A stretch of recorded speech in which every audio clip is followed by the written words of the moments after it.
खुलुमबाय बे समाव बडोलेण्ड इंखं टेलिभिजननि स्टुडिय'आव आं ज्योति बसुमतारी दिनैनि गाहाय रादाबाव दं। गुवाहाटीआव सुबुंनि बाना आंगोनि जुबिन गार्डखौ जोबथा खेबनि थाखाय साखाथिनिफ्राय नायनो लाख सुबुङा थुबुर जादों। श्यामकानु महन्तखौ जायखिजाया समावनो हमनो हागौ। बिटिसि बिसायख'थियाव जुबिन गार्डनि गोहोम भट होनायनि हारआ खमायनो हागौ। सनापुराव जानो गोनां जुबिन गार्डनि जोबथा थावनिखौ गिबि मन्थ्रिया नायबिजिरहैदों। समबारसिम जुबिन गार्डनि गोथै सह'आव बिबार बावनो हागोन। एसआरडि ग्रुपआव दखान खुलिनायखौ लाना मंगलदैयाव दुंहाव थासारि। दानिया फैदो आबुं रादाबाव।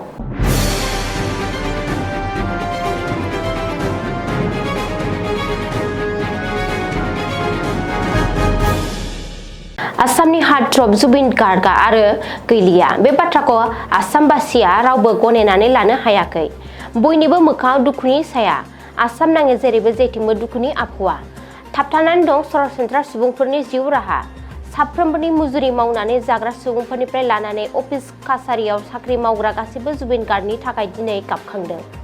दिनै फुङावनो गंसे स्पेसियेल बिरखंजों गुवाहाटीआव लाबोनाय जादों जुबिन गार्डनि गोथै सह'खौ। रोजा अनसायगिरिफ्रा बिरखं गाथोनावनो हरखौ सोरांहोयो आंगोनि जुबिननि सह'खौ लामा नायना। मख'नो गोनांदि गिबियाव जुबिननि सह'खौ बिरखं गाथोननिफ्राय थोंजों कहिलिपारानि न'आव लांनाय जायो। बेनि उनाव सर'ज'जाय स्टेडियामाव लांनानै थाङो, जेराव जुबिननि बिबार बावनाय हाबाफारिखौ खुङो। बेखौ मख'नो नांगोनदि दिनै गुवाहाटी नोगोरमायाव सुबुंनि बाना हार्टथ्रब जुबिन गार्डनि जिउ गैयै सोलेरखौ जोबथा खेबनि थाखाय साखाथिनिफ्राय नायनो लाख अनसायगिरिफ्रा गुवाहाटी नोगोरमायाव थुबुर जादों। मिथिनो हानाय बायदिब्ला जुबिन गार्गआ सिंगापुराव मोनसे जाब्रबथायाव जिउ गोमानाय खौरांखौ मोननायनि उनाव आरो बे खौरांखौ सुजुनाय समहालागै जुबिन मोजां मोनग्रा 3 सुबुङा जिउ गोमाबाय। जुबिना रुंसारि जानायनि उनाव दासिम जुबिननि 3 अनसायगिरिनि जिउ खहा जाबाय होननानै सुलुङा फोरमायदों। जुबिन मोजां मोनग्रा बै 3 सुबुंफोरनि गिबियाव गरवेश्वरनि, नैथिया साहा गुवाहाटीनि आरो थामथिया मणिपुरनि हिरक ज्योति राय। रिपर्ट बायदिब्ला हिरक ज्योतिया जुबिन गार्गखौ बिबार बावनाय हाबाफारिनिफ्राय न'आव थांफिननाय समावनो गिख्रंथाव लामा जाब्रबथायाव जिउ गोमायो। हार्टथ्रब जुबिन गार्गनि जोबथा जात्रा सोलिगासिनो थानायनि गेजेरावनो मोनसे गेदेर खौरां जायखिजाया समावनो हमजानो हागौ। नर्थ इस्ट फेस्टिभेलनि अर्गेनाइजार श्यामकानु महन्त। श्यामकानु महन्तआ हमजागोन रोखा। श्यामकानु महन्तखौ जायखिजाया समावनो हमनो हागौ होननानै सुलुङाव फोरमायदों। मिथिनो हानाय बायदिब्ला श्यामकानु महन्त आरो मेनेजार सिद्धार्थ शर्मानि हेंथायै सिआइडिआ केस रेजिस्टार खालामदों। मख'नो गोनांदि हार्टथ्रब जुबिन गार्गनि अबथिरा रुंसारि जानायाव श्यामकानु महन्तनि आखाइ थानो हागौ होननानै सन्देह खालामनाय जादों आरो माखासे थाखोआव श्यामकानु महन्तखौ जुबिन गार्गखौ बुथारनायनि अजद थिखांदों। सिंगापुराव खुंनाय नर्थ इस्ट फेस्टिभेलाव हांख्रायनानै लांनाय श्यामकानु महन्तजों लोगोसे सिंगापुर दावबायनायाव जुबिनखौ मदद खालामनाय गासिबो सुबुंफोरखौनो जुबिननि अबथिरा जिउ गोमानायनि दाय फोनांनाय जादों। अजदजों लोगोसे श्यामकानु महन्त आरो जुबिन गार्गनि मेनेजार सिद्धार्थ शर्मानि हेंथायै रायजो नाङै एफआइआर होदों।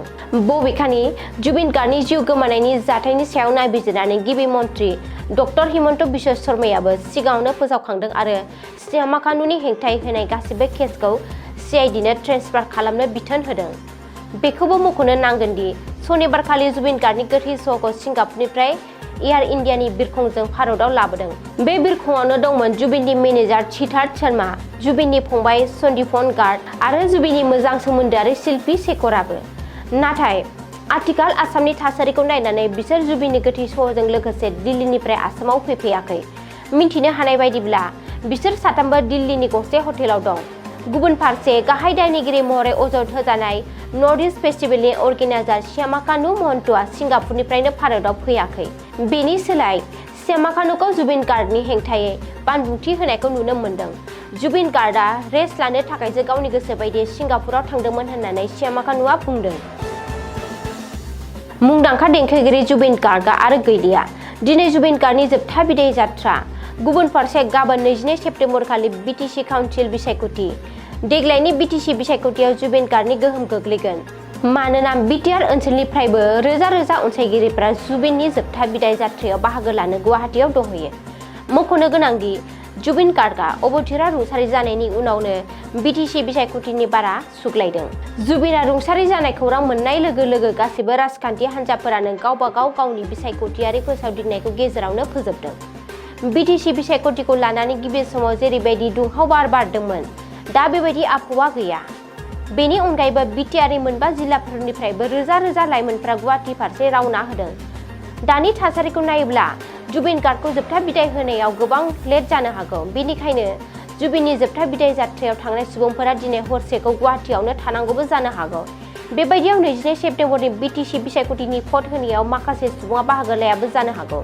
गुबुन फारसे बिटिआरनि माखासे रायजोफोरा जुबिननि रुंसारि जानायाव गोसो बायग्लिना दं आरो माखासे भटारफोरा भट होआबो जानो हागौ। जाउनाव देग्लाय बिटिसि बिसायख'थिनि भटनि हारा खमायनो हागौ होननानै आन्दाज खालामनाय जादों। सनिबारखालि मोनाबिलियाव बिटिसि बिसायख'थिनि फोसावदिंनाय समाव जोबनायनि उनाव प्रमद बर' आरो हाग्रामा महिलारिया जायगा लायै जायगा जुबिन गार्गखौ बिबार बावनाय आरो मान होनाय हाबाफारिखौ खुंदों। सिंगापुराव अबथिरा रुंसारि जानाय जुबिन गार्गनि गोथै सह'खौ सनिबारखालि हराव दिल्लीनि बिरखं गाथोनाव आजावना लाना दिनै फुङावनो जरखा बिरखंजों गुवाहाटियाव दैथायहरनायनि उनाव गिबि मन्त्रि डक्टर हिमन्त बिश्व शर्माया मिरुनि नखर मन्त्रि अमित शाहजों मोनसे गोनांथार मेलाव बाहागो लायो। गिबि मन्थ्रिया अमित शाहखौ लोगो हमना सावरायनायनि उनाव हरिद्वाराव मन्दिर दर्शन खालामो। बेनि उनावनो गुवाहाटियाव रावना होबोयो। रिपर्ट बायदिब्ला गिबि मन्त्रि डक्टर हिमन्त बिश्व शर्माया दिल्लीनिफ्राय फैनायनि उनाव सनापुराव जानो गोनां जुबिन गार्गनि जोबथा थावनियाव एबा मांखरसालियाव थांनानै नायबिजिरहैयो आरो बे थावनिखौ फोसाबनायाव फुंनिफ्रायनो नांथाबनाय सावस्रि मन्त्रि केशव महन्त आरो गोजौ थाखोनि मावख'गिरिफोरजों लोगोसे सावरायो। बेनि उनाव गिबि मन्थ्रिया जुबिन गार्गनि जोबथा बिदाय जाथ्रायाव बाहागो लायो। मिन्थिनो हानाय बायदिब्ला दिनै मोनाबिलियाव गिबि मन्थ्रिया आसाम सोरखारनि मोनसे केबिनेट मेलाव जिरायगोन। बे केबिनेट मेलनि उनावसो जुबिन गार्गखौ जोबथा बिदाय होनाय एबा सावनायनि सम, जायगा आरो जुबिननो होनो गोनां सोरखारि माननि बागै गिबि मन्थ्रि डक्टर हिमन्त बिश्व शर्माया फोसावगोन। जुबिन गार्गखौ उदाङै मान होनाय आरो बिबार बावनायनि सम सिमाखौ बारायनाय जाबाय। जुबिन गार्गनि गोथै सह बिबार बावनायनि समखौ समबारसिम बारायबाय होननानै ससियेल मिडिया एक्सआव पस्ट होनानै फोसावदों गिबि मन्थ्रि डक्टर हिमन्त बिश्व शर्माया। गिबि मन्थ्रिया मिथिहोनाय बायदिब्ला दिनै हरसे आरो गाबोन एबा समबारखालि सानसे जुबिननो बिबार बावनो हागोन। बेनि थाखाय जुबिननि गोथै सहखौ सरसजाइ स्टेडियामावनो दोनगोन। दिनै हरावबो जुबिननो बिबार बावनो हागोन। बेनि थाखाय सरसजाइ स्टेडियामनि हाबग्रा गेटखौ खुला लाखिनाय जागोन। मख'नो गोनांदि जुबिननो बिबार बावनायनि समखौ बारायना होनायजों लोगोसे गोबां सुबुंफोरा जोंनि अनजालु जुबिनखौ जोबथा खेबनि थाखाय नायनो लुबैयो आरो जों बेफोर मोन्दांथिफोरखौ गोथोंयै बुजियो। बेनिखायनो दिनै हरसे भगेश्वर बरुवा स्टेडियामा खुला थागोन जाहाथे सरासनस्रा रायजोफ्रा जुबिननो बिबार बावनो हायो। जुबिननि गोथै सहखौ गाबोनबो सरसजायाव दोननाय जागोन होननानै गिबि मन्थ्रि डक्टर हिमन्त बिश्व शर्माया ससियेल मिडिया एक्सआव टुइट खालामदों। मंगलदैयाव दुंहाव थासारि। मंगलदै नोगोराव थानाय एसआरडि ग्रुपआव दखान खुलिनायखौ लानानै दुंहाव थासारि सोमजिदों। जाउनाव पुलिसआ थावनियाव थांनानै थासारिखौ सामलायनो गोनां जायो। सुलुङाव फोरमायथिनाय बायदिब्ला जुबिन गार्गखौ मान होनानै आरो बावनाय होननानै मंगलदै नोगोराव थानाय गासैबो दखानफोरखौ बन्द लाखिनो खावलायदोंमोन। नाथाय बे खावलायनायखौ नेवसिनानै एआरडि ग्रुपनि रिप'ज मुंनि हटेलखौ खुलिदोंमोन। बेनि उनावनो नोगोरनि गुबुन गुबुन फिसा फिसा दखानदारफोरा मंगलदै नोगोरनि थासारिखौ दुंहाव खालामो आरो पुलिस फैनानै थासारिखौ सामलायफैनायाव हटेलखौ बन्द खालामनो गोनां जायो। बे जाथायनि उनाव नोगोरनि दखानदारफोरा नोगोरनि गेजेरजों मोनसे हानजा सुरनाय हाबाफारि लायो आरो खुला लाखिनाय गासैबो दखानफोरखौ बन्द खालामनो बिथोन होयो। बबेखानि गासैबो दखान आरो गलाफोरखौ खुला लाखिनो गिबि मन्थ्रि डक्टर हिमन्त बिश्व शर्माया बिथोन होनायनि उनावबो मंगलदै नोगोराव बेबायदि जाथाय जानाया सोमोनांहोदों। दिनैनि रादाबा एसेनोसै, गोजोन्थों।